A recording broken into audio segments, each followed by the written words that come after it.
जी असी इन वक्त मौजूद आहियूं रेडी ॻोठ में जिथे हज़ारे मुहाणनि लकी पावर प्लांट ख़िलाफ़ एहतजाज कयो आहे ऐं अचो त उन्हनि खां पुछूं छा था चवनि। माहीगीर पहिरीं खां परेशान इन दरिया जे अंदरि हिकिड़ो आबादी जो गंदगी पहिरीं अचे थी।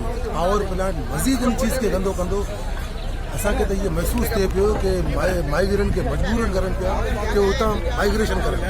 माहीगीर सिंध हुकूमत जो हिकिड़ो अहिड़ो मैशियत आहे जेको सिंध खे हमेशह सहूलियतूं ॾींदो आहे ऐं मुनाफ़ो ॾींदो आहे। लाठी बस्ती जे भरिसां जेको आहे लकी कोल पावर प्लांट जे नाले सां बिजली ठाहिण जो मनसूबे में लॻायो आहे ऐं हाणे उतां तामीरी मराहल में आहे, पर हाणे जे कानूनी जा असरात जेका कम्यूनिटी तमामु घणा थी रहिया आहिनि।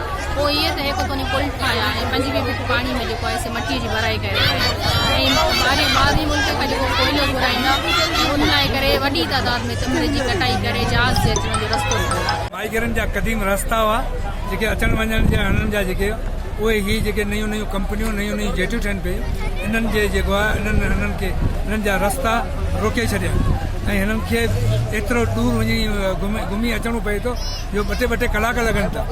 जेको बनायूं आहे न जेको कोयले जी कंपनी इहे असांखे न खपे। असां माहीगीर लाइ इलाही नुक़सानदेह आहे। असांजी मच्छी मरी पवंदी न बचे त असांजा बचा किथां खाईंदा। जुलम आहे न तमर सभु वॾीनि पिया असीं ग़रीब माहीगीर केॾां वेंदासीं। असांखे हिते रहणो आहे न पाणी सभी मथे चढ़ी अचे थो असांजा बच्चा बि ॿुॾण लॻा। तव्हां हिते मौजूदु मुहाणनि जूं ॻाल्हियूं ॿुधियूं जिन जो चवणु हुयो त लकी पावर प्लांट जेको इंतिहाई ख़तरनाक आहे जंहिंखे बंदि कयो वञे जंहिंसां हिते आबी जीवत खे नुक़सानु पहुचे थो, हितां जे मुहाणनि खे नुक़सानु पहुचे थो, उन्हनि जो जेको आहे रोज़गारु ख़तमु थी वियो आहे। उन्हनि जो इहो ई मुतालबो आहे त इन खे जल्दी खां जल्दी बंदि करे ऐं जेको आहे उन्हनि खे तहफ़ुज़ फ़राहम कयो वञे।